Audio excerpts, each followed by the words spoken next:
This is the turquoise chandelier. 93 strands coming straight down with a drape to contain the waterfall, the turquoise chandelier. Full of turquoise, over 21,500 pieces of Sleeping Beauty turquoise from Arizona, and way too many, thousands upon thousands of glass crystal. It is designed to say, wow, it is designed to mesmerize and to inspire. It is a true piece of art.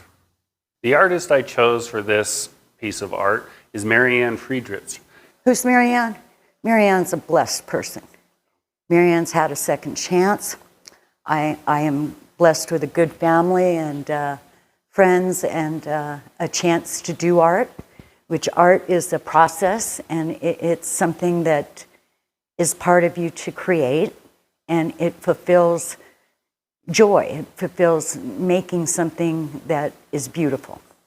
She's worked with me several times on a couple of my ideas, and on this one, she's the only one that was going to be able to get the geometry of it, the science of it, and to make it spectacular. She did an incredible job on it. She worked day and night to get it done in the time frame that we needed, and she was a detail-oriented person. I have a little bit of OCD. It's been inherited. But no, like you said, somehow I think some people think a certain way and others think. So I didn't have the tunnel vision. I thought, this is a big deal. You know, this is amazing. Between us and Marianne getting all of this done, we all did our part. So the next step was, hey, Marianne, let's measure out this space. Let's figure out how many strands, the distances between the strands. Let's figure out how much turquoise it would take, how many crystals it would take, the sizes, and the spacing of each of the strings that are strung, what kind of string are we going to use, and let's draw it out. And after she got it drawn out, and after we gave her the turquoise bags and the crystalline bags so she knew all the sizes that we were going to use, then came the development, the drawings that she took and did. Then the next step was that she wanted to do it one floor down and see the spacing, and she used yarn to create that part. And once she had that, then she went to work. As an artist, I think it may be true that you have to commit things to paper first. That's why we did a run-up with the poster board and yarn. The installation of the turquoise chandelier was quite the project. It involved a lot of different people. Just raising it up, the sheer weight as it kept going higher and higher was heavy. And we had to go through a scaffolding and had ladders on top of a scaffolding to actually eventually hang it to the ceiling to come down. But in the process of that, Marianne had brought every strand, and now these strands are long. They're 32 feet at the longest. And so she had them in plastic bags, and then she would hook them all up to the plexiglass octagon that my son had holes drilled in for the star shape of the hanging, and all of the angles done right. And so as she hung them all in there and connected them, and we started to raise it all the way up, it started to look like we had gotten it right. And so as we took away the scaffolding and took out the tangles and it dropped, it was beautiful. Look at them hanging pretty. Oh my God. But it was missing one little pizzazz, and my wife said, we don't need natural light.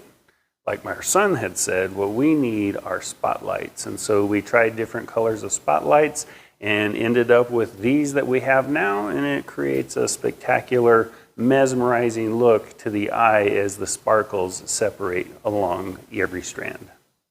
So anybody who knows me and how I look at creating art or participating with others in telling the story of turquoise is I am fascinated by the personal aspects. And so if anybody was ever to ask me, hey, that's a pretty cool piece of art, that turquoise chandelier, I would always tell them, you know what?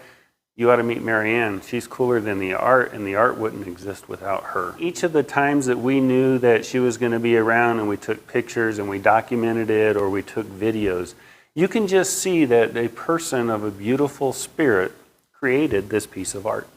The last interview I did with Marianne about this piece was kind of a personal interview, not professional, but personal, to where we're interrupting one another, talking to one another, enjoying what we have built in our friendship through the years on working on different developing art projects that we've done. And so my favorite question in asking Marianne about this piece of art is, hey, what did your kids think when your son came to see it? What did he think? He was proud and he was amazed, and I was humbled by being able to do such a beautiful piece. He does look at me in a little different light than just Mom. And this Christmas, I'm bringing Amanda. Oh, I'm dragging her. I asked her nicely. I said, my daughter, yes. I said, please come see this. It's been up for a year. You know? If any of you ever meet Marianne, you will see a beautiful woman who has lived an interesting life. And she'll do anything for anybody. And so one of the joys of this whole project was watching Marianne at each step. From not knowing what the heck I was talking about in the beginning to taking ownership and developing a massive, very cool piece of art.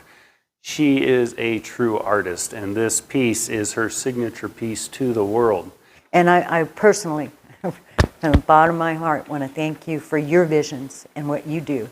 The brilliance of the whole piece is that you can look at it from the top floor, the second floor, or down on the first floor looking up, and it is completely balanced, and every angle that you look at is continuous. The motion of color and light is fabulously created by Marianne.